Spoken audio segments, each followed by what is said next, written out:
podemos perceber, né, o tema que eu vou tratar hoje na semana catequética é a devoção aos santos, né?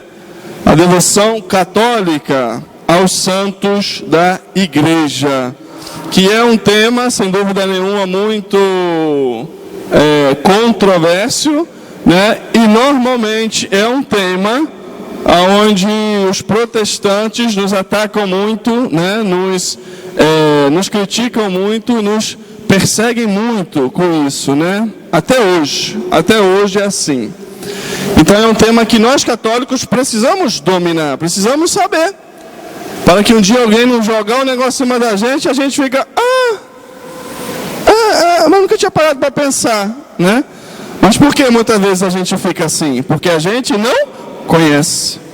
Não conhece? Qualquer coisa que o pessoal joga, a gente fica na dúvida, viu, né? E tem muito católico que às vezes até concorda. É verdade, você tem razão.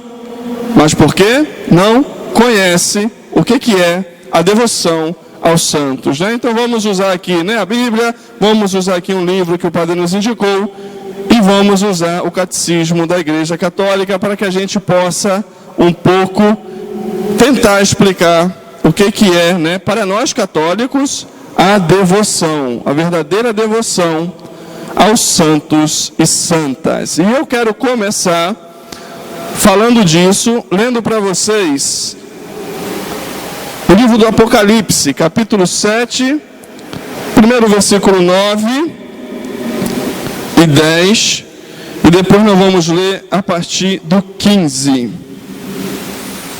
a partir do 13, tá? Diz o seguinte: depois disso, eis que vi uma grande multidão, que ninguém podia contar, de todas as nações, tribos, povos e línguas, estavam de pé diante do trono e diante do Cordeiro, trajados com vestes brancas e com palmas na mão, e em alta voz proclamavam: a salvação pertence ao nosso Deus, que está sentado no trono, e ao Cordeiro.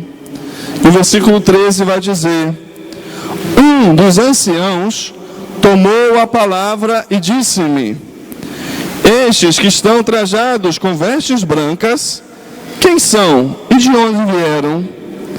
Eu lhe respondi: meu Senhor, és tu quem o sabe. Ele então me explicou: estes são os que vêm da grande tribulação, lavaram suas vestes e alvejaram-na no sangue do Cordeiro. É por isso que estão diante do trono de Deus, servindo dia e noite em seu templo.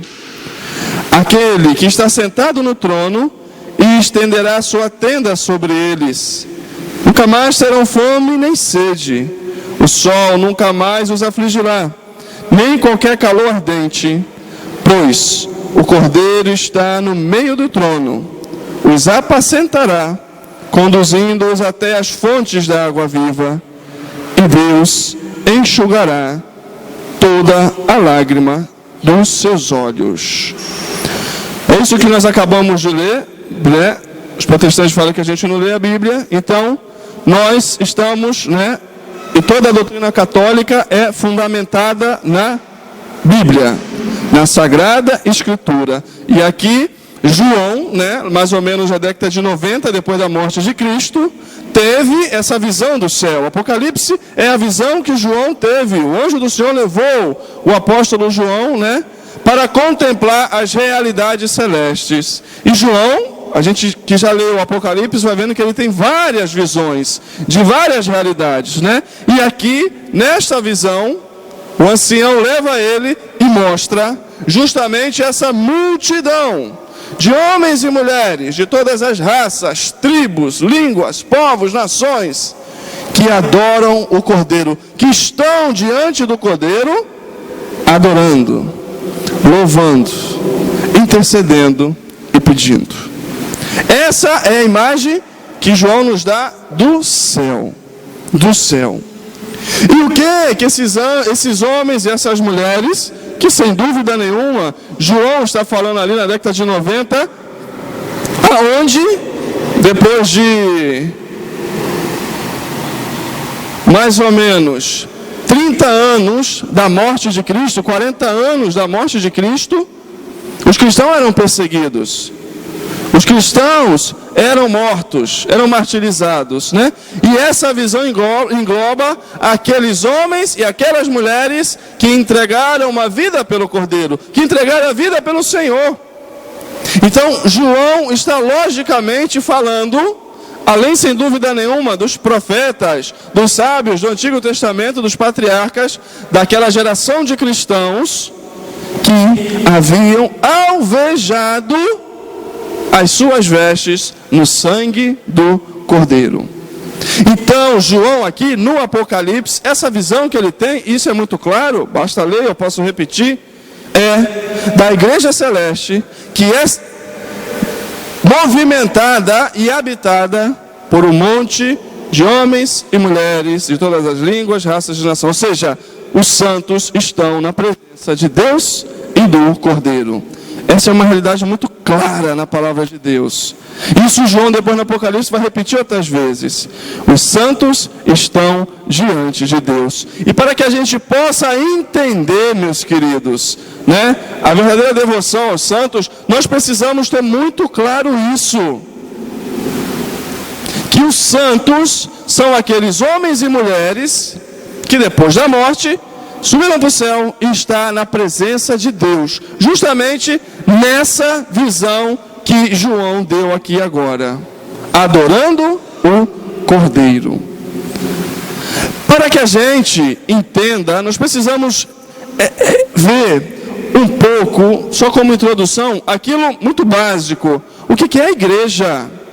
O que é a igreja? Para que a gente possa entender o que é os santos na igreja. Veja bem, isso que acabamos de ler aqui, na passagem do Apocalipse, no capítulo 7, mostra o que os anjos fazem diante do altar, diante do Cordeiro. Que é, meus queridos, a mesma coisa que nós fazemos diante do altar, diante do Cordeiro, quando nós, como igreja, celebramos a Santa Missa.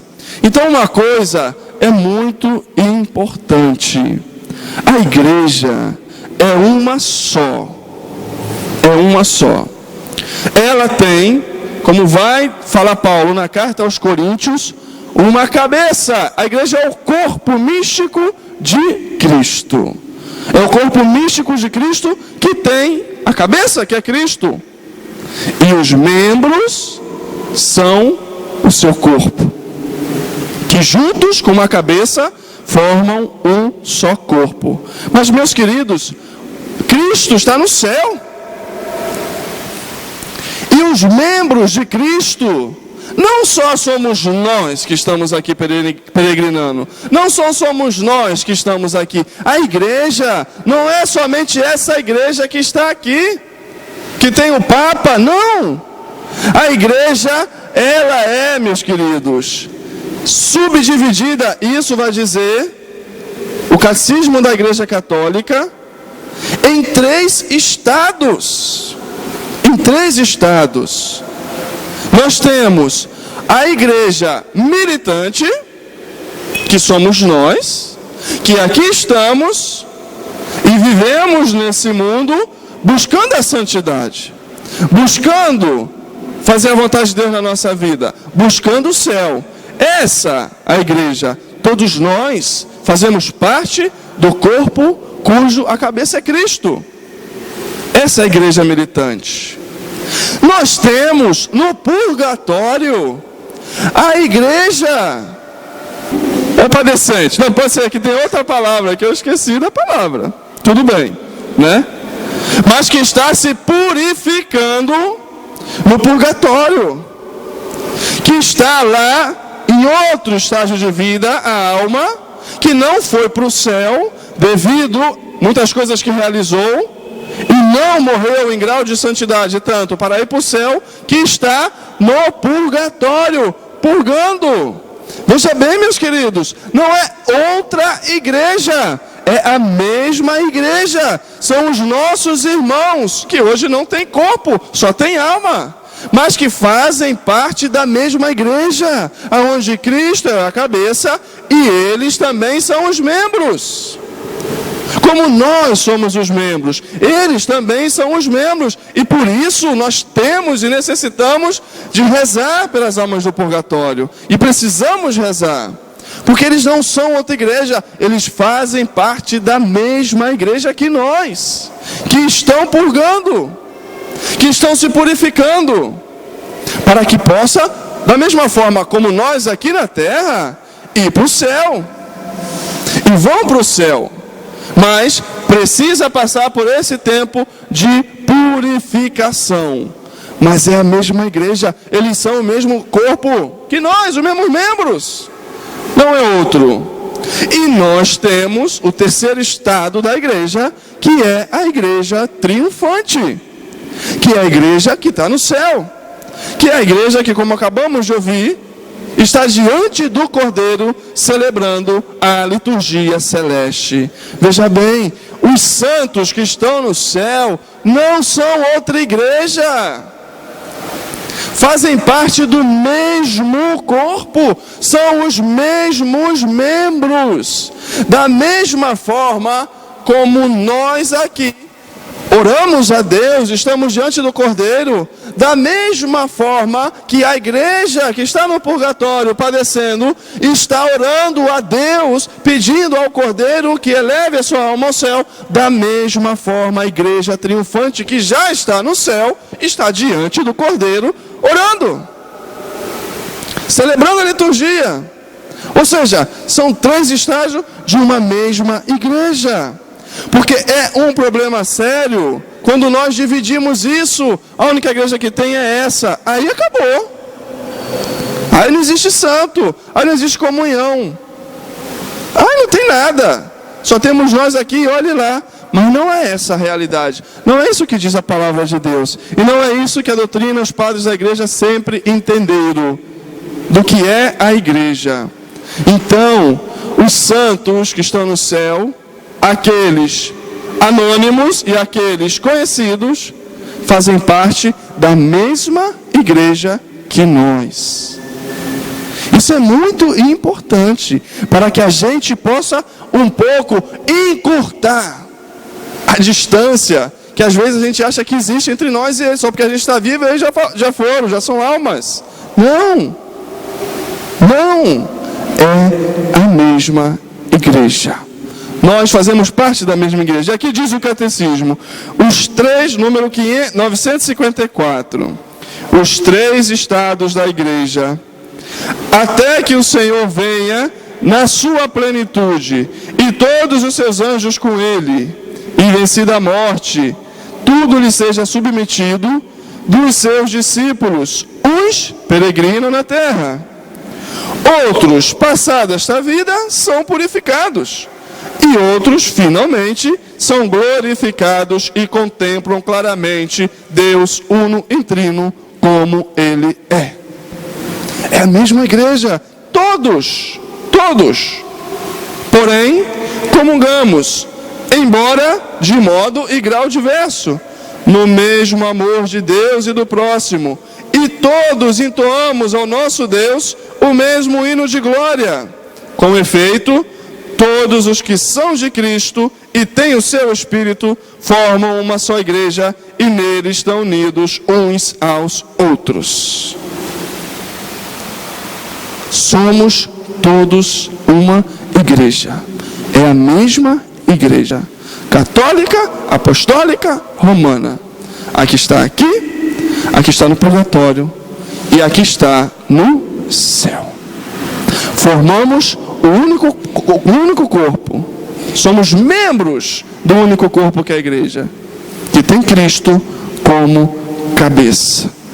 Isso, meus queridos, se nós que estamos aqui nessa terra e pecamos, somos pecadores, podemos e devemos rezar, orar e pedir ao Cordeiro pelo irmão que necessita, por um conhecido, pela família.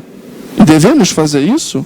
Pedir e recebereis, batei e será aberto, orai sem cessar, vai dizer o Senhor, vai dizer São Paulo. Quanto mais a mesma igreja, os nossos irmãos que estão no céu, diante do Cordeiro, têm poder para alcançar dele os bens que nós necessitamos. Isso tem que estar claro para a gente, hein? Nós somos a mesma igreja, de modos diferentes. Por isso vai dizer o número 956.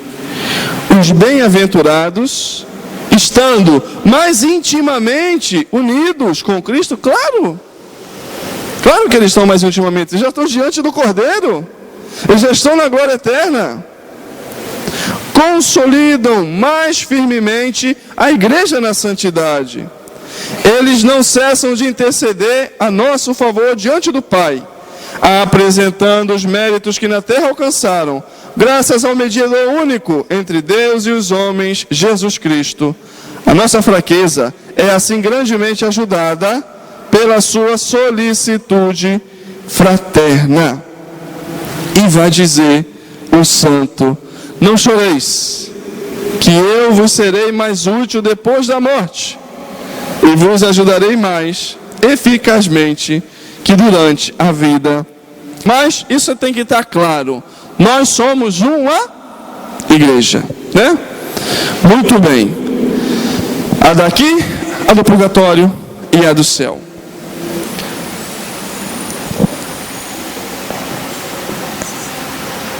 Sexta-feira de noite, eu perdi os meus óculos. Fui no sítio em Piabetá e não sabia onde tinha deixado. Eu só fui me dar conta quando eu fui no sítio em Piabetá. Depois eu fui celebrar a missa lá no tríduo lá de São Jerônimo em Reis da Serra. Na hora da oração eucarística, que eu fui olhar assim, embaçou um pouco. Eu, peraí, cadê meus óculos? E tava assim, ó, falei, menino, pega lá, falei com o coroinha. Vai na sacristia e pega meu óculos, que eu devo ter tirado para botar a casula e não botei. Ele foi lá e, padre, não tá ali não. Falei, danou-se. Não sei onde que estão meus óculos, né? Sumiu. Voltei para casa desesperado. E no sábado de noite, fui celebrar a missa no lugar e uma pessoa me deu uma ideia. Padre, pede a São Longuinho para achar para o senhor. Fui, cheguei em casa.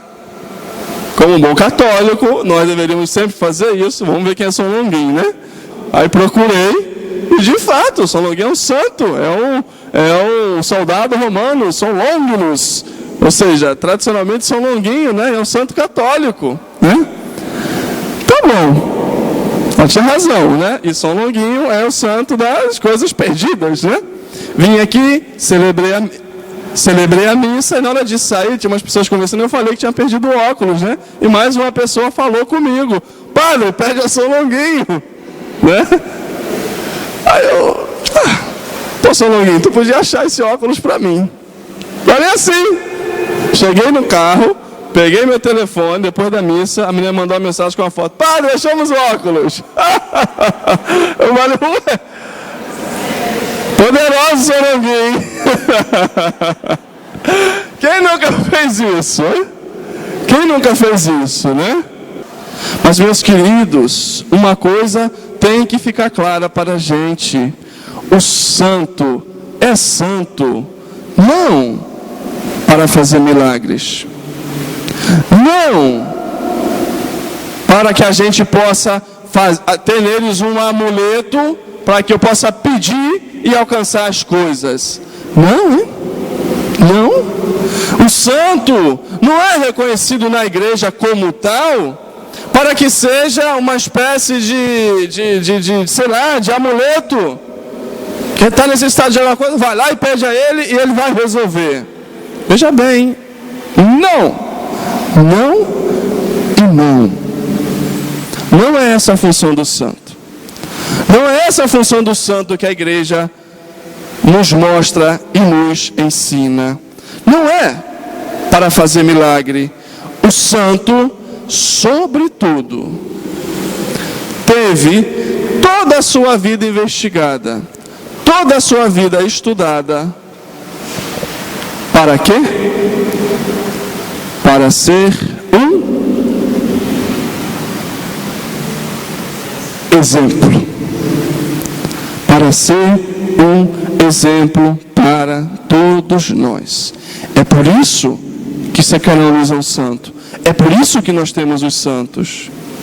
Para que a gente possa perceber que pessoas de carne e de osso, seres humanos como nós, com sonhos, com desejos, com vontades, com pecados, com lutas, com derrotas, com vitórias, com cruzes, com família, conseguiram viver em grau máximo a sua fé. E transformou e deixou a sua vida ser transformada por Jesus Cristo. É isso, né? É por isso que a igreja canoniza, não é para o santo fazer milagre. Não. A igreja canoniza o santo para que ele seja um modelo, um exemplo, para que nós possamos também seguir e conseguir aquilo que ele conseguiu na sua vida. É por isso que a igreja canoniza um santo, para que ele seja um exemplo para nós. Isso é outra coisa que tem que estar claro. O santo é a pessoa que viveu de forma mais plena os mandamentos do Senhor e o aplicou na sua vida. Eles são exemplos de pessoas que buscaram a perfeição. Buscaram a perfeição. Não foram perfeitos, gente. Não foram perfeitos. Que perfeito só nosso Senhor Jesus Cristo. Não foram pessoas perfeitas. Foram pessoas imperfeitas. Mas que na sua vida buscaram a perfeição. Essa é a grande diferença do santo. Claro, muitas vezes a gente lê uma biografia do santo, né? E só vê as coisas boas que o santo fez. Os milagres, tudo de bom que realizou, né? Claro, porque às vezes o biógrafo vai exaltar, claro, as coisas boas que ele fez. Mas com certeza, meus queridos, tem muitas coisas ruins que ele fez também na vida. Tem muitas escolhas erradas que ele fez na vida. Tem pecados que ele cometeu, que ela cometeu. Mas que não desistiram de buscar a perfeição. Que não desistiram de confiar no Senhor. Que não desistiram de fazer a vontade dele na sua vida, apesar da sua imperfeição. Esses são os santos que viveram de forma heróica as virtudes cristãs. E o Papa vai dizer, o que é uma virtude heróica? Né? O Papa Bento XVI vai dizer, a virtude heróica é aquele homem aquela mulher que foi dona de si, fez tudo perfeitamente, foi uma heroína, tinha o poder, tudo que queria alcançava, porque tinha vontade. Não, hein?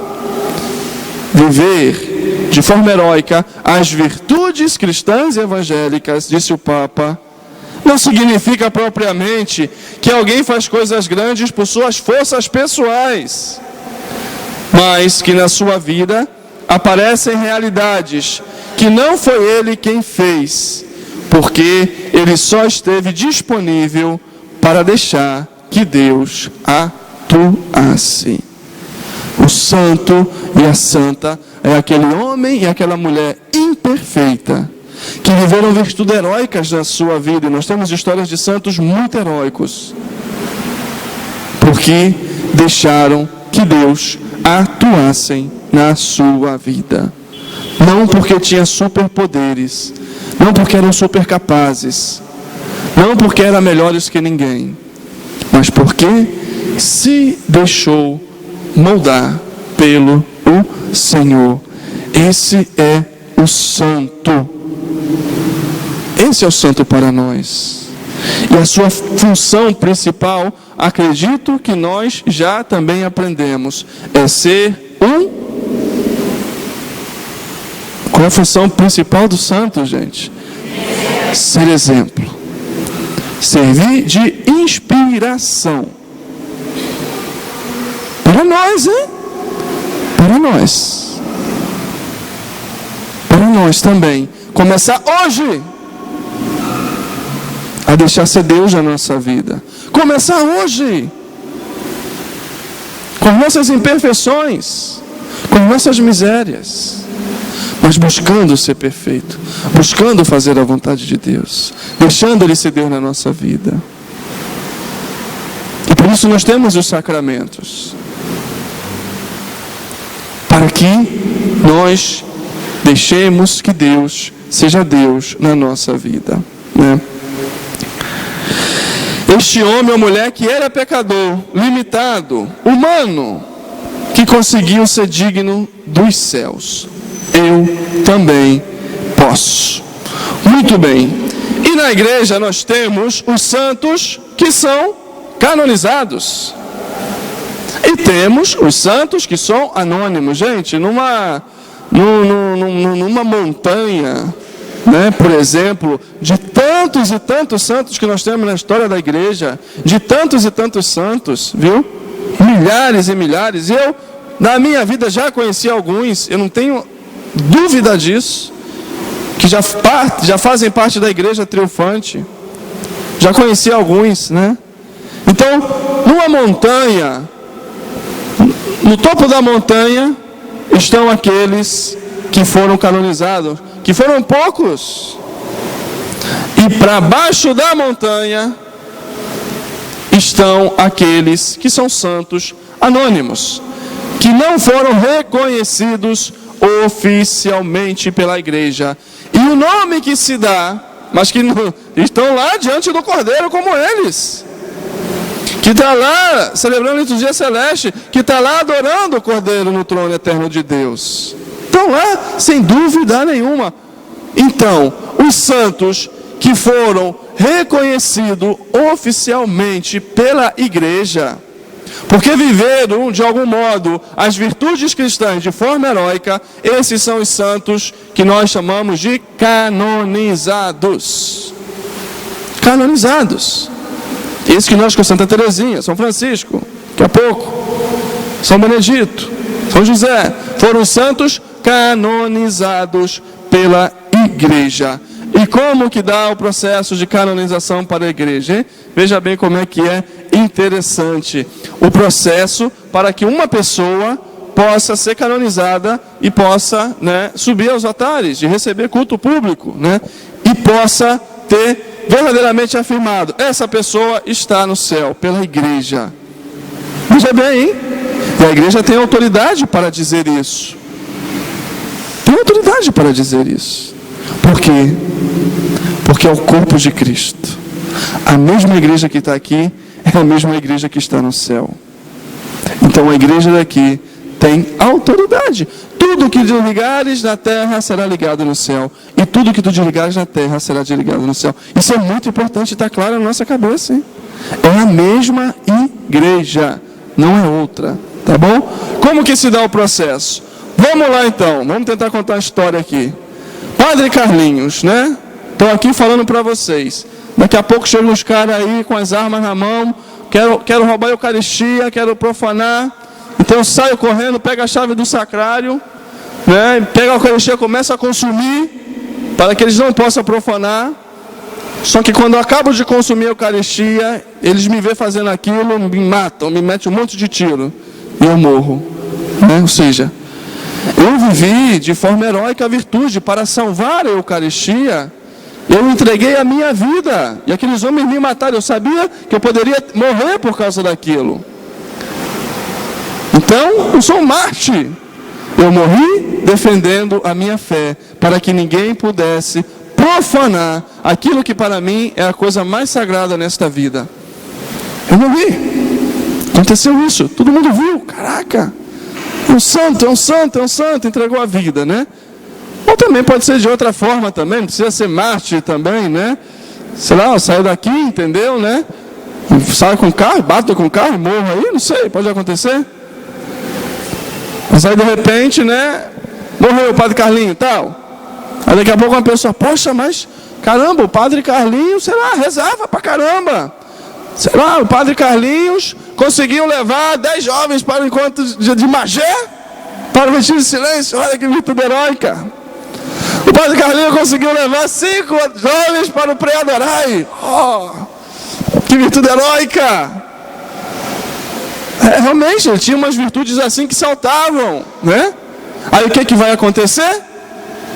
O povo, hein? Começa sempre pelas pessoas.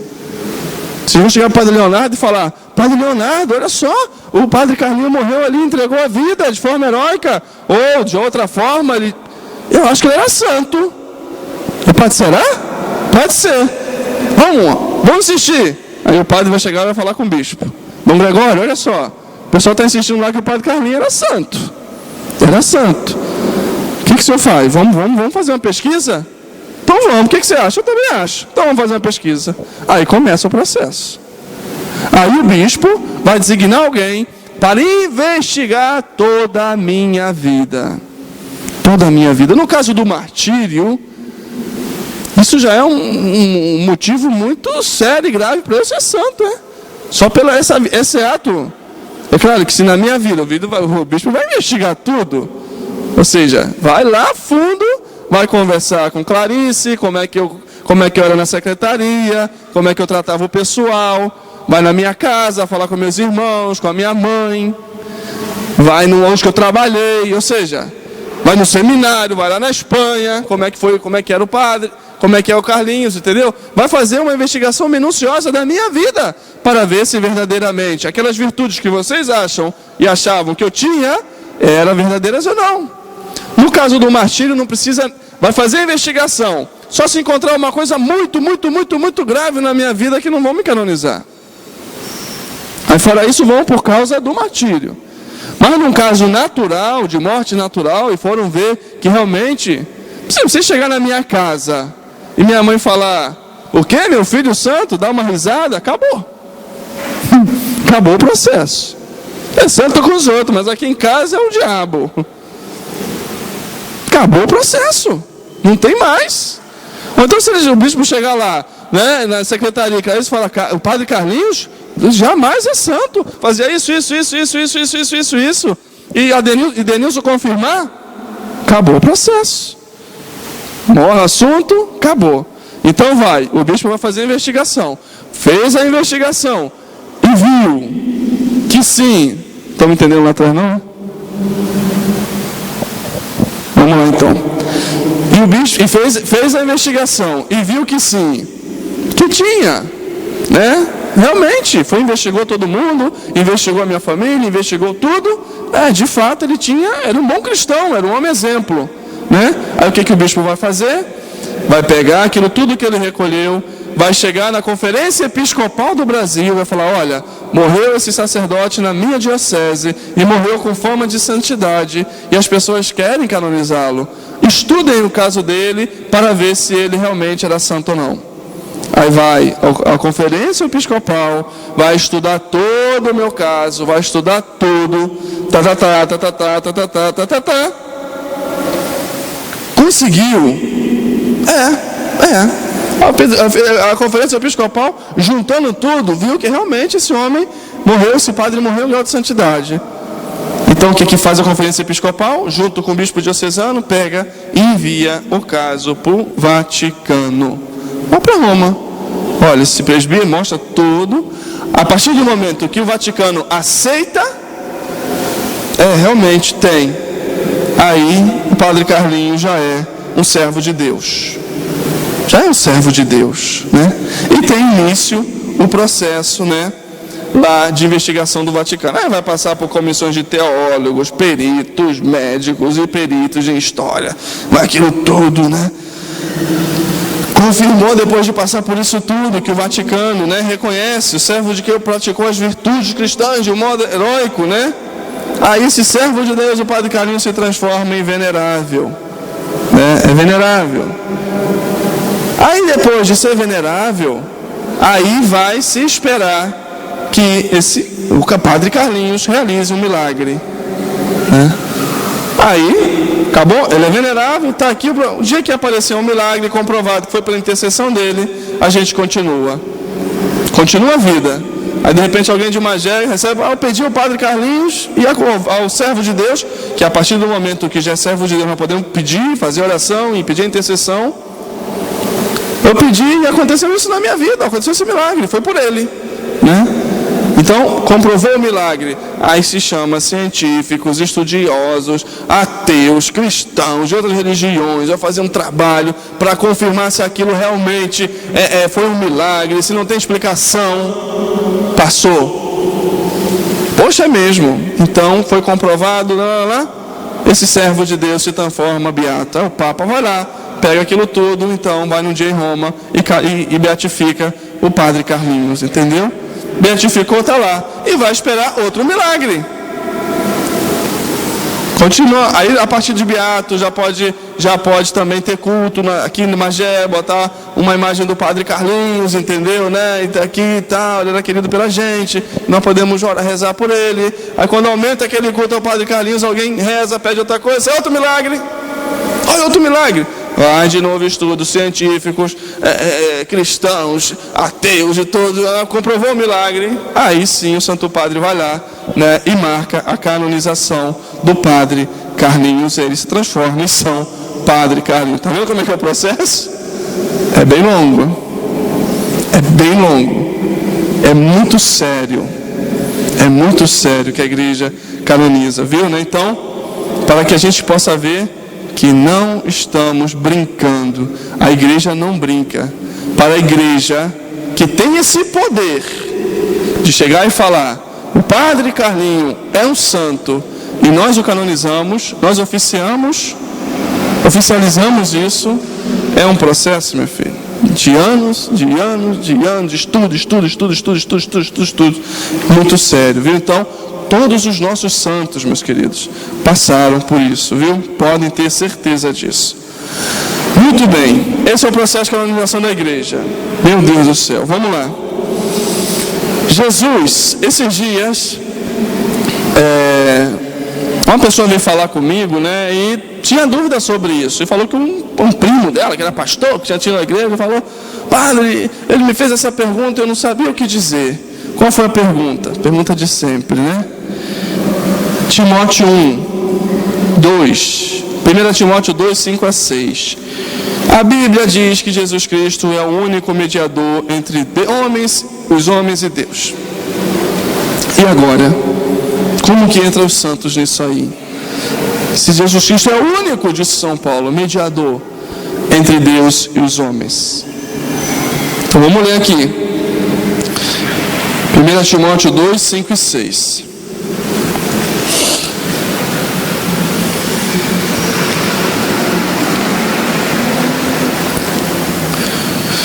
Vou começar no 3. Eis, 1 Timóteo 2, 3. Eis o que é bom e aceitável diante de Deus, nosso Salvador, que quer que todos os homens sejam salvos e cheguem ao conhecimento da verdade. Pois há um só Deus e um só mediador entre Deus e os homens, um homem, Cristo Jesus, que se deu em resgate por todos.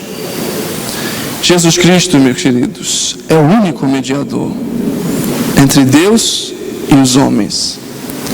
E São Paulo está falando aqui da mediação que Jesus Cristo fez ao se entregar na cruz. Jesus Cristo é o mediador, porque Ele é o único Salvador do homem. É o único nome pelo qual o homem é salvo. Isso é a mais pura verdade. E nunca a igreja vai negar isso. Maria precisa de Jesus para se salvar. Todos os santos precisam de Jesus, precisaram de Jesus para se salvar. Ele é o único mediador no âmbito da salvação. O único que salva é Jesus Cristo. É Ele. São Paulo está falando de mediador aqui no âmbito da salvação. Mas mesmo assim, Jesus Cristo é o único mediador. Mas a palavra de Deus diz também, né? Para a gente ver que nós fundamentamos tudo na palavra de Deus, né? Que pelas mãos dos apóstolos, pela mão de São Paulo, Deus operava milagres não comuns. Atos dos Apóstolos, a gente foi ler, tanto milagre que realizou Pedro, tanto milagre que as pessoas iam na sombra de Pedro e ficavam curados. Ou seja, só em tocar na sombra de Pedro ficava curado. É interessante aquilo que São Pedro diz para aquele homem que está na porta do templo, no Atos dos Apóstolos, né? Que é aleijado, diz: me cura. E Pedro diz: eu não tenho prata nem ouro, mas o que tenho eu te dou. Em nome de Jesus Cristo, levanta e anda. Meus irmãos, a mediação dos santos é uma mediação no nível da graça. Da graça. Não de salvação. Da graça. E é uma mediação na participação da única mediação de Cristo. Um santo só pode e só realiza um milagre por, em e com Cristo. É participação nele, na mediação dele, que o homem e que a mulher pode se ajoelhar diante de Deus e pedir a Ele que cure o irmão que está doente. E Deus não se contradiz. O mediador que São Paulo fala a Timóteo é no sentido de Salvador. Sem dúvida nenhuma, só Jesus Cristo pode nos salvar. Os membros deste corpo participam também da sua ação mediadora. Veja bem, meus queridos, né? Quando eu falo membro do corpo, eu estou falando de toda a igreja. Da igreja militante, da igreja purgante e da igreja triunfante. Tá bom? Sempre a igreja é uma só. A igreja é uma só. A igreja é uma só. Então nós vamos ver que existe na Bíblia 4 fatores que confirmam a intercessão, a mediação dos santos junto a Deus para conseguir uma graça. A mediação dos santos junto a Deus para que se realize a obra de Deus na vida de uma pessoa, na vida de outra pessoa. Viu? Depois eu vou aprofundar mais nisso aqui, né? Os cristãos rezam, intercedem um pelos outros. Isso está claro na Bíblia, que uns rezam pelos outros, desde do Antigo, do Novo. Depois eu vou aprofundar mais isso, viu, né? Os santos, meus queridos, os que estão buscando aqui vivos e os que estão na igreja celeste, realizam milagres, tal como Cristo. Isso é um fato que ninguém pode negar.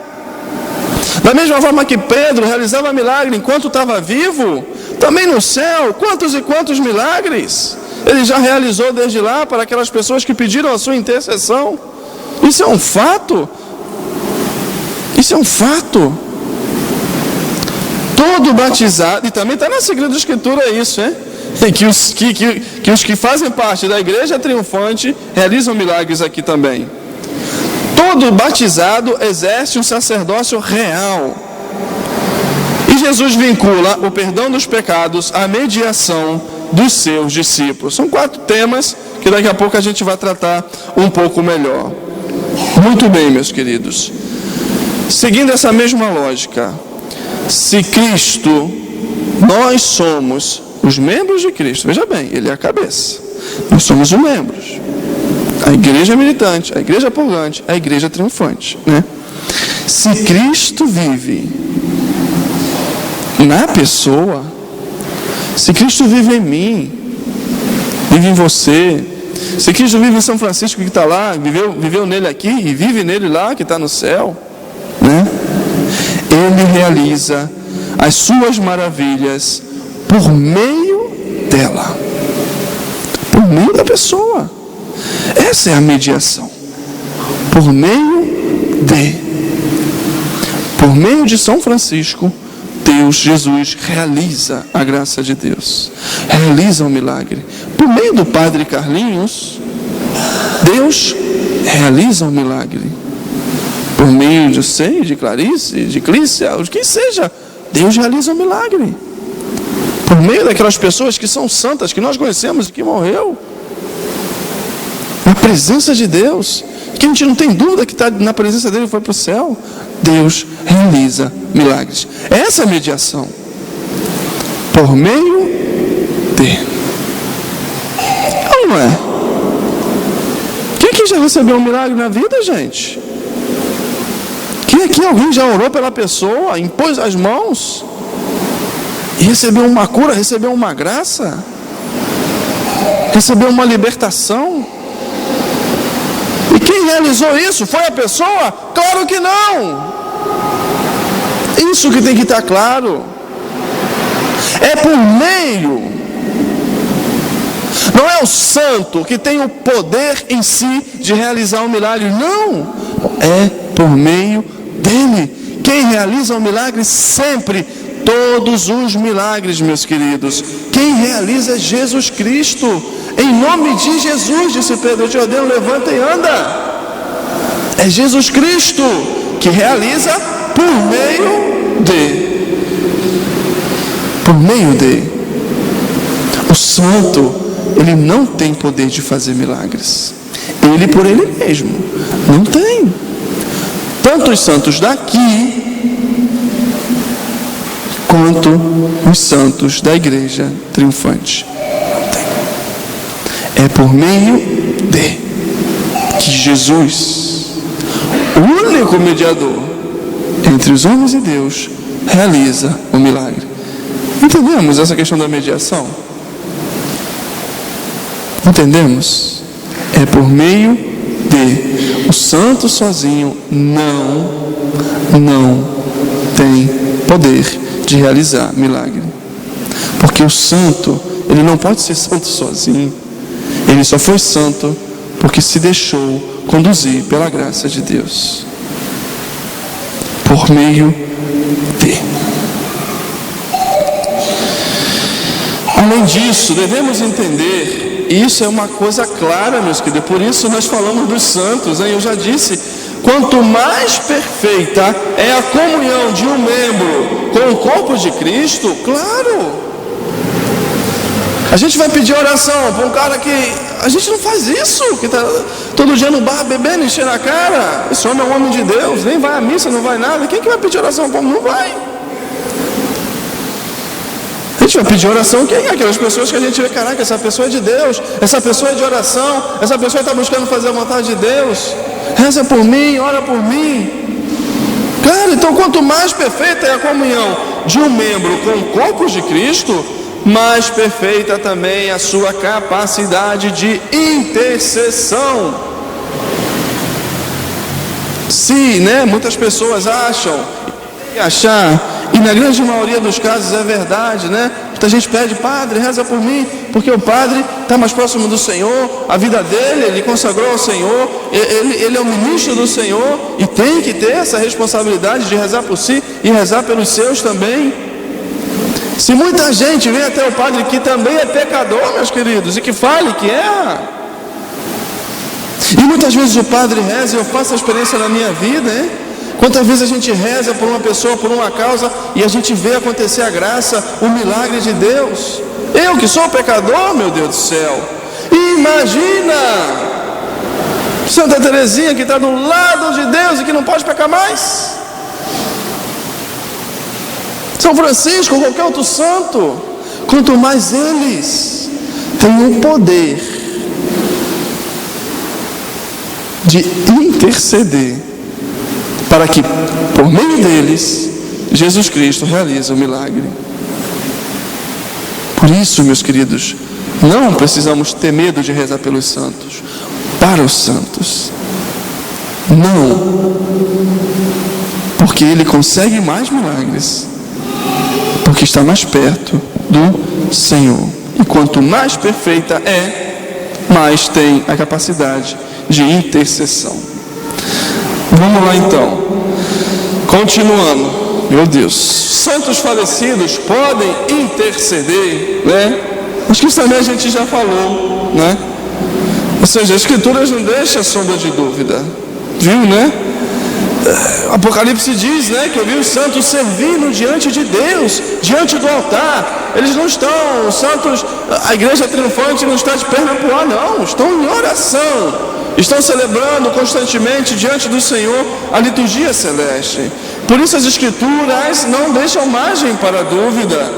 Os cristãos vivos ou falecidos participam da natureza divina como membros do corpo de Cristo, e isso permite que eles intercedam um pelos outros junto ao Pai. Sim, pode interceder os que estão mortos, porque na verdade estão vivos diante do Senhor, estão lá, né? Então aí eu vou passar rapidamente por aqueles 4 temas, né, que a gente que disse anteriormente, só mencionei, viu, né? Que os cristãos, na Bíblia, isso tudo na Bíblia, gente, eu estou falando isso aqui, né? Estou falando tudo da Bíblia, né? Os cristãos rezam um pelos outros, né? A gente for pegar o Antigo Testamento, é cheio de momentos, né, onde que a intercessão é explícita.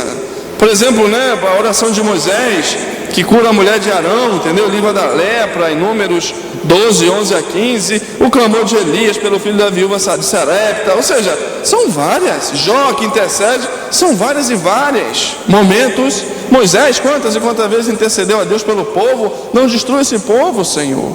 Quantas vezes Deus, quando Moisés desceu, estava um bezerro de ouro lá, Deus falou: Moisés, desce, olha o que eles fizeram. Eu vou acabar com esse povo, Moisés, cabeça dura, de ti eu farei uma grande nação. E Moisés fala o quê? Não, Senhor, não acabe com esse povo, lembra a tua promessa. O Antigo Testamento é cheio. Claro, e não poderia a mulher de Arão ter orado diretamente a Deus e pedido a cura? Sim. Mas por que ela pediu a Moisés? Porque Moisés era um homem de Deus. Moisés era um homem de Deus, né? É isso que o protestante fala. Para que eu vou pedir a um homem se eu posso pedir direto a Deus? Não é isso? Vai na igreja protestante para tu ver se não vão impor a mão para você. Ah, mas eu estou vivo, eu posso impor. Pior, tu é vivo e tu é pecador. Tu é vivo e tu é pecador. Quanto mais o que está no céu. Eu nem sei que pode interceder por mim, porque estou diante do Cordeiro e não pode pecar mais. Está me entendendo? Isso é fruto disso, de uma incompreensão de que a igreja é essa aqui. E não, a igreja não é essa. Essa é a comunhão dos santos, né? Militante, purgante e triunfante. A comunhão dos santos. É maravilhoso isso. Isso é uma graça que nós temos, gente, né? E no Novo Testamento também é cheio de coisa, viu, né? São Paulo, Santiago, né? São Paulo vai dizer: recomendo, pois, antes de tudo, que se façam pedidos, orações, súplicas e ação de graças por todos os homens. Ou seja, e Santiago vai dizer, né? Tiago 5, 14 e 16. Antes eu falei Timóteo 2, 1. Confessai, pois, uns aos outros vossos pecados, e orai um pelos outros, para que sejais curados. A oração fervorosa do justo tem grande poder, gente. E é mais, hein? Na Sagrada Escritura vai dizer: intercessão não cessa, que não cessa após a morte. Veja bem, né? Nós vemos no Apocalipse 6:9 que diz justamente isso. que os santos mártires clamam a Deus para que o sangue que eles derramaram sejam vingados. Isso é a palavra de Deus, Apocalipse 6, 9 a 10, né? E os que foram purificados pelo sangue de Cristo, que estão diante do trono de Deus, servindo dia e noite, que é aquela passagem que eu acabei de ler, né? Ou seja, a Sagrada Escritura diz, e é emblemática, né? Aquela passagem também de 2 Macabeus 15, né? Que ele vai descrever que Jeremias está orando.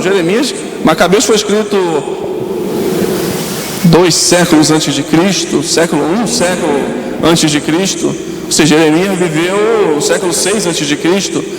Jeremias já estava morto, né? E vai descrever claramente que Jeremias orava pelo povo de Israel diante do Senhor. Ou seja, é Bíblia. Não estou falando da minha cabeça. A igreja não fala nada da sua cabeça. É tudo Bíblia. Precisamos conhecer mais as Escrituras. Os santos realizam milagres. Ou seja, isso aí também é outra coisa clara. No Atos dos Apóstolos, a gente for ler o Atos dos Apóstolos, tantos e tantos milagres que foram realizados. Ou seja, né? No Antigo Testamento também, viu, né? Ou seja, o morto foi ressuscitado para tocar no corpo falecido do profeta Eliseu. Homem morto realizou milagres. Ou seja, claro, e aquilo que Jesus falou, né? Em verdade eu vos digo, quem crê em mim fará coisas maiores do que eu faço. Deus, Jesus, utiliza dos homens para manifestar o seu poder. É por meio dos homens. Essa é a mediação. Ou seja, então por meio deles Deus pode realizar tantas e tantas coisas que realizaram e também na nossa vida, viu, né? A outra questão, a terceira, né? Que todo cristão exerce um sacerdócio real. Aquilo que São Pedro vai dizer, viu? Em 1 Pedro 2,9, né? A raça eleita, o sacerdócio real. Nós todos participamos do sacerdócio de Cristo. Participando, porque Ele é o único e eterno sacerdote. Nós participamos do seu mesmo sacerdócio. Pelo batismo. Todos nós. Eu, pela minha vocação, pela graça, eu participo do sacerdócio ministerial. Mas todo batizado participa do sacerdócio real de Jesus Cristo pelo batismo. Todos nós.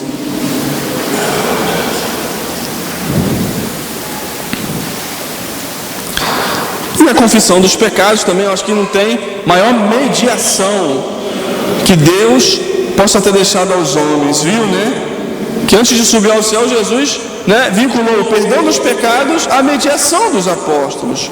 A quem perdoar será perdoado, quem não perdoar será retido. Ou seja, essa é a realidade, essa é a mediação. Se um homem, meus queridos, pode perdoar pecado, em nome de Deus, um homem que é pecador, e isso foi o próprio Jesus que deixou, não foi invenção, está na Sagrada Escritura, João 20, 22 e 23. Se o homem pode perdoar o pecado em nome de Deus, o que ele não pode fazer? Em nome de Deus, muitas e muitas coisas. Se tiverdes fé como um grão de mostarda, vai dizer Jesus, vai dizer a essa árvore, vai para aqui, lança-te ali, e ela será lançada. É o poder de Deus, né? E São Tiago afirma, né? Confessai, pois, uns aos outros, né? E o livro diz aqui, né? Durma com essa você que diz que o único mediador é Jesus, sozinho, isolado dos membros do seu corpo. Temos de confessar nossas culpas a pecadores como nós, e não basta confessá-las diretamente a Deus. Precisamos de mediadores humanos, participantes da missão daquele que é o único mediador, Jesus Cristo. Muito bem. Como os santos ouvem as nossas orações, né? É outra questão, né? Que diz que é engraçado, em tempos de crise financeira, aumenta muito o trabalho celestial de Santa de Virgens, né? Padreiras dos endividados. Então vamos ter que rezar muito a Santa de Virgens, né? E como que uma mulher, uma simples serva de Deus, veja bem, nós somos a mesma igreja.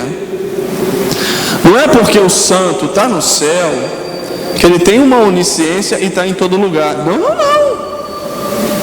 Ele é um membro como eu e como você. Único, está num lugar. O santo não sabe de tudo que está passando aqui, não. Ele está adorando a Deus. O único onisciente é o Senhor. Isso é claro. Isso é claro. É só Deus. E como então que o santo pode escutar, né, as nossas orações, né? Eu faço aqui, pedi a São Longuinho, outra pessoa pediu lá no Ziaúna ao mesmo tempo. Como é que ele escutou as duas? Né? Como que ele escutou as duas? Que ele não é onisciente. O santo é um só. Como que ele pode escutar? Opa, está começando a dar fogos. Os santos do céu podem ouvir as nossas súplicas porque Deus permite. Isso é muito interessante, porque Deus permite. Deus permite. É uma graça que Deus dá. Meus queridos, aqui na terra, como os pecadores, como nós, que estamos pensando no jogo do Flamengo, eu aqui falando belíssimamente do santo, do céu, como nós, Deus concedeu a graça, muitas vezes, como concedeu a Padre Pio, por exemplo, de em determinado momento estar num lugar e ao mesmo tempo estar em outro, que foi o dom da bilocação, por exemplo, um homem mortal, de carne e osso. Tínhamos vários santos com esse dom de bilocação, e comprovado, de fato, ele estava em dois lugares ao mesmo tempo, estava aqui e estava ali, estava escutando uma pessoa e escutando outra ao mesmo tempo, né? Se Deus, como que esse homem realizou isso? Porque ele era mágico? Não, porque Deus lhe deu a graça, Deus lhe deu esse dom, Deus lhe deu esse carisma. E se Deus, meus queridos, repito, pode dar isso para um homem de carne e osso, pecador, como o Padre Pio era, quanto mais para os santos que estão na sua presença, muito mais. Mas é Ele quem dá. É Ele quem dá. Não que o santo tenha poder de escutar. Não, é Ele quem dá. Está no nosso direito de pedir a intercessão, de pedir a ajuda, de pedir a graça, de pedir o favor, né? E está no direito de Deus fazer com que o santo escuta. Está me entendendo? Escuta, porque Deus dá a graça. Deus dá a graça. Às vezes o mesmo milagre, escutar em diversos lugares ao mesmo tempo e acontecer. Pense na nossa cabeça. Ela se comunica com todos os membros do corpo. Do contrário, não poderia comandá-los. Igualmente faz Cristo. A cabeça da igreja é capaz de comunicar-se com todos os membros do seu corpo místico, os batizados, em especial os santos. Assim, os santos não tomam conhecimento de nossas súplicas por capacidade própria, mas por meio da onisciência e onipotência de Jesus Cristo, ao qual estão ligados. É por Ele que eles podem escutar a nossa oração.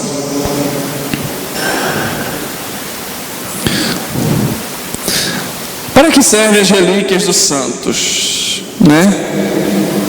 A relíquia, o que é a relíquia dos santos? Viu, né? Então, os santos se ouvem as nossas orações, hein? E ouvem muitas, os milagres são muitos. Relíquias podem ser restos mortais, objetos pessoais, objetos tocados pelos santos, viu, né? E na Bíblia tem uma passagem que é fundamental para autentificar o uso das relíquias, muitas vezes, que nós usamos dos santos, viu, né? Diz Atos 19, 12 e 11. Entretanto, pela mão de Paulo, Deus operava milagres não comuns. Bastava, por exemplo, que sobre os enfermos se aplicassem lenços e aventais que houvessem tocado o seu corpo. Afastavam-se deles as doenças e os espíritos maus saíam. Paulo nem sabia que estava saindo dele, nem sabia o que o pessoal estava fazendo. E aquele povo era curado pela força de Deus que usava de Paulo. É muito sério, né? E no Antigo Testamento, vamos falando das relíquias, né? De coisa séria. No Antigo Testamento também, né? São vários os momentos também, né? Que usando alguma coisa de um patriarca, de um profeta, foi realizado um milagre, viu? Né? Em Reis 2, 13 e 14, né? O Eliseu com o cajado do falecido Elias, né? Bota lá e a água do Rio Jordão se abre no meio, né? Acho que são Eliseu também, né? Que ressuscitou com o corpo morto a pessoa, né? Então, assim, as relíquias causam um grande impacto em nós, pois nos aproximam de realidades antes conhecidas somente por meio dos relatos escritos e orais. As relíquias, meus queridos, não são essenciais para a nossa salvação. Se a gente nunca vê uma relíquia, tocar uma relíquia, não tem problema. Tem problema nenhum, né? Mas favorecem a fé, como testemunhas silenciosas da vida das pessoas que amaram profundamente a Jesus Cristo, né? E para terminar, a grande questão, né, dos protestantes, se os católicos adoram imagem, né, que também é outra coisa que eles falam muito, né, da gente, viu, né? O pecado que mais atiça a sanha dos nossos irmãos evangélicos é a idolatria. A estratégia dos acusadores dos católicos é a tijolada. Pegam uma passagem da Bíblia, tiram-no do seu contexto e lançam-no na nossa cabeça sem dó. E normalmente a passagem que eles usam é de Êxodo 23, 5. Não terás outros deuses diante de mim, não farás para ti imagem esculpida de nada, que se assemelhe aos que existe lá em cima nos céus, ou embaixo na terra, ou nas águas que estão debaixo da terra. Não se prostrará diante desses deuses e não os servirás. Muito bem, né? Isso é grande coisa, viu, né? Católico adora imagem, gente? Não, né? Não. Claro. A palavra está falando aqui de não adorar, prostrar diante desses deuses, né?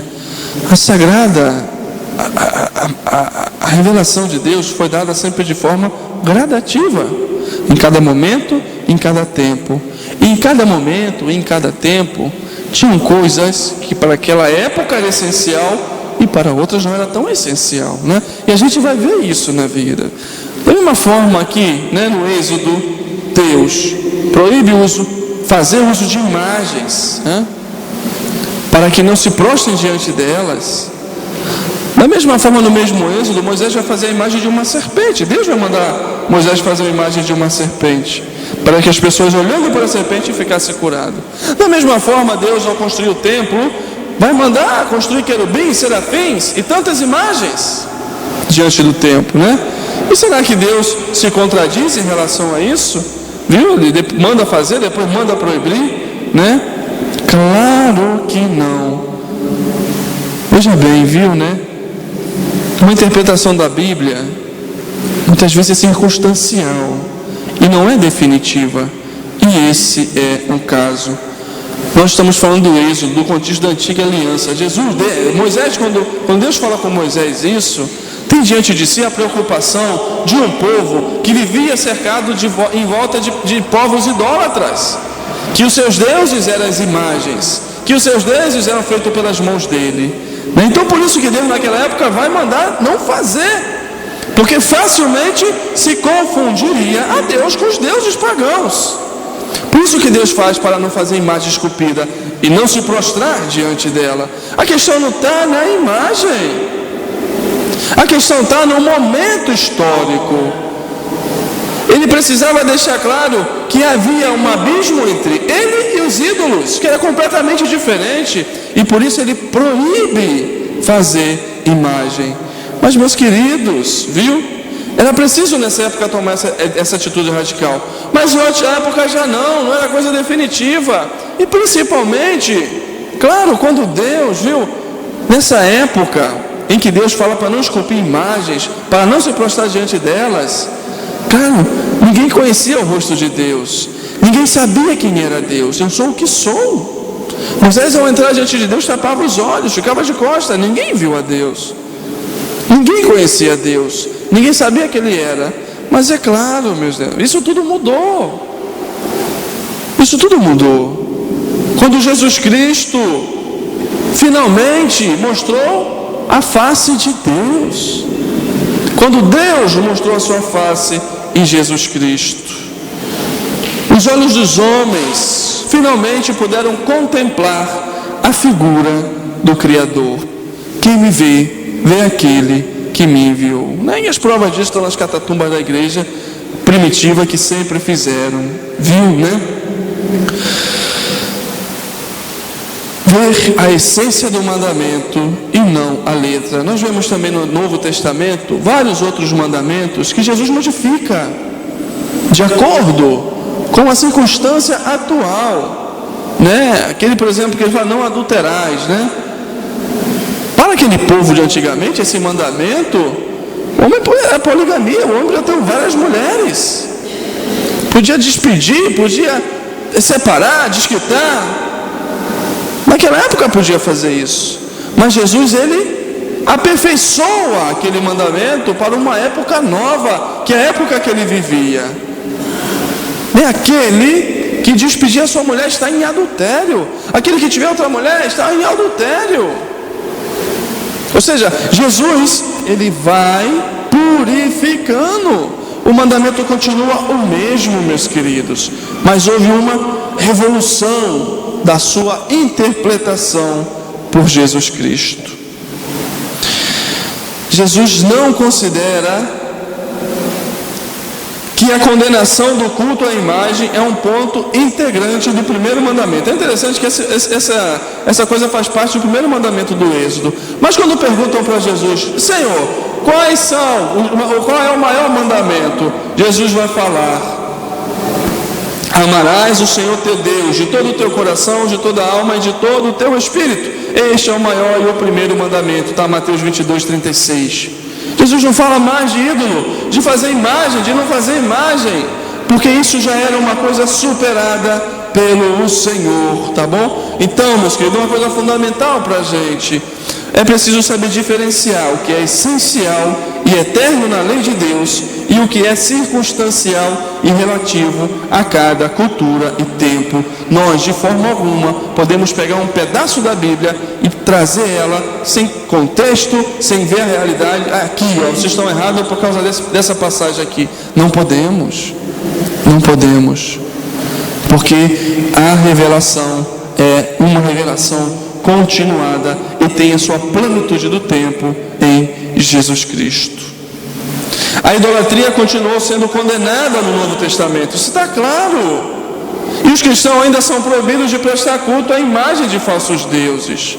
É por isso, as nossas imagens não são deuses, não são outros deuses, não são ídolos, não são. Elas servem para que a gente olhe para ela e tenha um exemplo a seguir. Essa é a questão.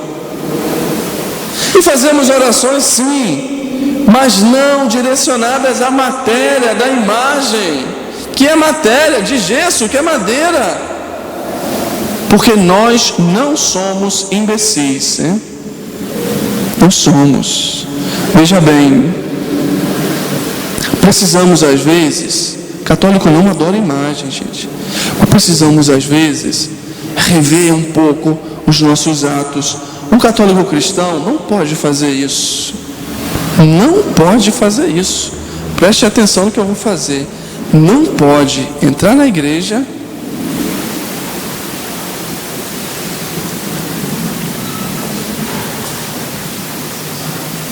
não pode. Não pode. Você passou diante do tabernáculo do Senhor.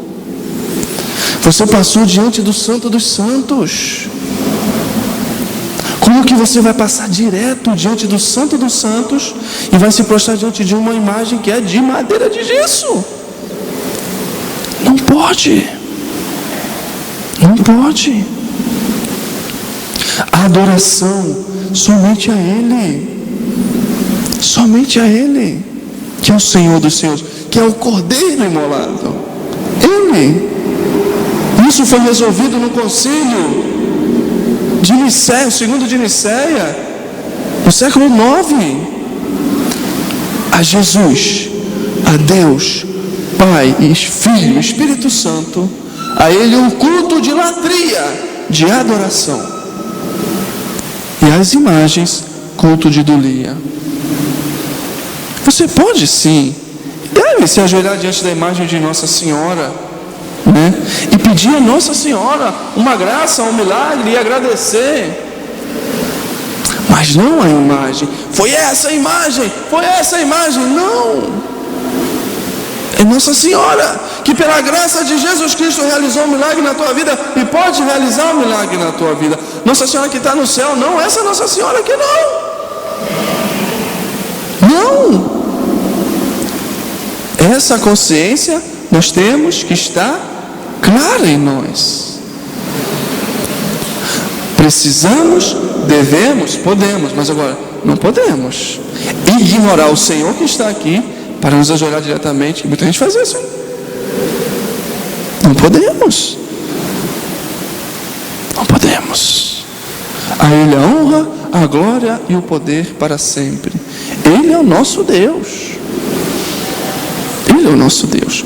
Repito, podemos ajoelhar, podemos tocar, podemos, faz parte da nossa fé. Beijar, sem dúvida nenhuma. Eu faço diariamente com as minhas irmãs em casa, no meu quarto, sem dúvida nenhuma. Mas a Ele não podemos ignorar o Senhor. Não podemos. A adoração é para Ele. Ele é o Rei dos Reis. Ele é o Senhor dos Senhores. Nossa Senhora está lá do lado dele, junto com os santos. Do lado dele. Entendemos isso? Isso é muito importante, hein? Isso é muito importante, porque muitas vezes, né, as pessoas ficam escandalizadas, hoje em dia bem menos, antigamente eu acho que ainda era pior, pela relação que nós tínhamos com as imagens, hein? Que às vezes é de idolatria mesmo. Às vezes é de idolatria mesmo. E às vezes quebra a imagem, quebrou a imagem. Ai, padre, agora? Ai, eu deixei cair, padre, a minha imagem, que estava abençoada, aquela imagem era poderosa, eu vou para o inferno. Gente, é uma imagem, gente. Caiu, quebrou? Junta os caquinhos, faz um buraco na tua casa, bota, enterra, acabou. Precisa enterrar no cemitério, não. Precisa botar a vela lá para... Não. Enterrou porque está abençoada, não porque a imagem, mas porque está abençoada. Porque está abençoada. Viu? Cava um buraquinho, enterra, fechou, acabou, deixa crescer mais, acabou. Vai passar todo dia lá e... Não. Acabou. É uma imagem de madeira e de pedra. Não é um ídolo, não é um Deus. Jamais. Quebrou a imagem, tem que levar para a igreja, porque na igreja eles vão dar jeito. Não, pode enterrar. Claro, se tiver jeito e puder consertar, que bom, conserta, não tem problema. Mas se não dá, acabou, gente, enterra. Não é para jogar em rio, em cachoeira, nada disso. Enterra. Tá bom? Então entendeu o que eu quis dizer, né? Do gesto, né? Primeiro, a adoração ao Senhor. Ainda mais entrando na igreja, gente. Peraí. Nós temos que adorar o Senhor. Com certeza, depois sim, eu posso fazer minha oração a Nossa Senhora, a São Francisco, a São José, a quem eu quiser. Mas primeiro, sempre ao Senhor. Por isso que nós começamos a oração em nome do Pai, do Filho e do Espírito Santo, amém. A Trindade, sempre o Senhor. Tá? Então precisamos sim rever um pouco isso, né? Do nossa reação diante, né? Da imagem. Que às vezes nós olhamos da imagem e diante da Eucaristia não. Ou seja, não tem como. Isso não pode. Isso está errado. Tá bom? E a única vez, é engraçado, viu, né? Falando de imagem, né? A única vez na Bíblia, né? Em que Jesus faz assim, né? Ele não faz condenação, mas ele liga a sua pessoa ao simbolismo da imagem. Interessante, né? O que Jesus fala? Como Moisés levantou a serpente no deserto, assim deve ser levantado o Filho do Homem, para que todo homem que nele crê tenha a vida eterna. Ou seja, Jesus ele mesmo faz uma comparação, um simbolismo dele à imagem da serpente. Ou seja, Jesus jamais condenou a imagem. Não, meus queridos. Se Deus condenou os ídolos, aí é diferente. Os deuses, aí sim. Mas a imagem, jamais. E a igreja sempre entendeu isso. Tá certo? Se as imagens religiosas fossem mais, vocês acham que Jesus teria se relacionado expressamente a uma delas? Não. Tá bom? E o último ponto, agora para acabar, né? Orar aos santos é o mesmo que invocar os espíritos, né? Basta um pouco de honestidade, hein? E raciocínio para entender que os católicos não invocam os santos falecidos para receber mensagens, conselhos ou previsões, o que seria para praticar necromancias. Os católicos invocam os santos, vivos ou falecidos, para pedir a sua intercessão.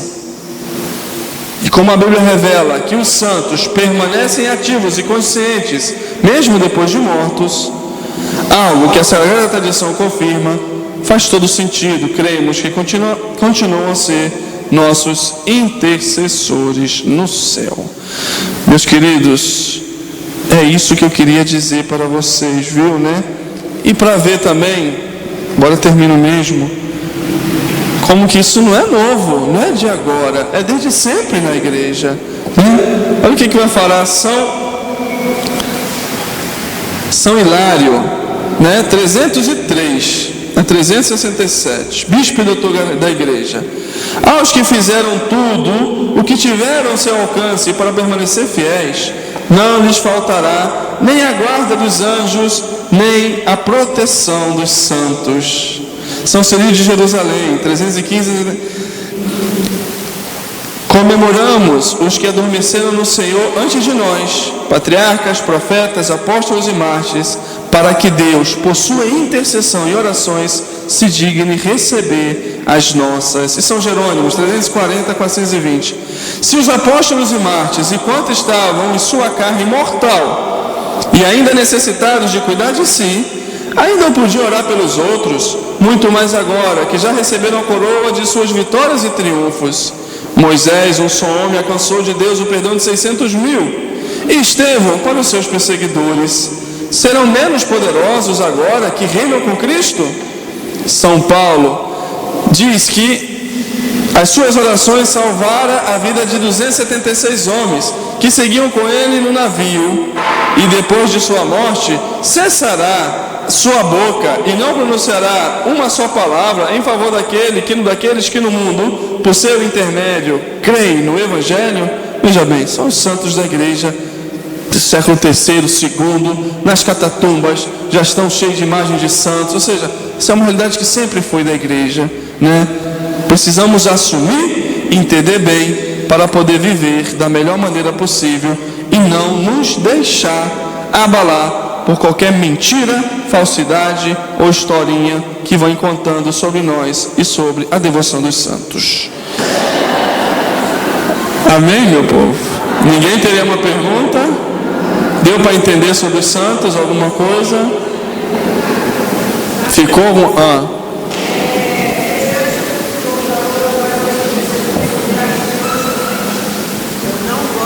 rezar para os mortos em casa.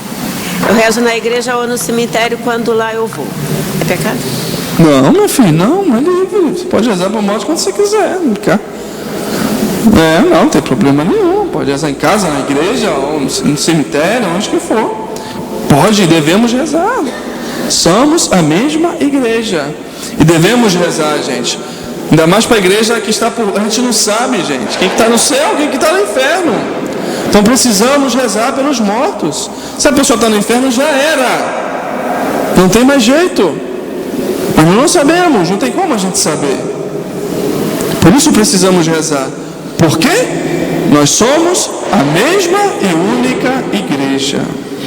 A mesma e única igreja. Da mesma forma que eu rezo por ela, eu preciso rezar pelo meu irmão que faleceu. Mas da mesma forma, porque a única diferença é que ela está em carne e osso e o outro está só em alma. A diferença é essa. Mas é a mesma pessoa, é a mesma igreja, é o mesmo membro do corpo de Cristo. O mesmo. E da mesma forma que eu peço para ela a intercessão, eu posso pedir e devo pedir para aqueles que estão na presença de Deus.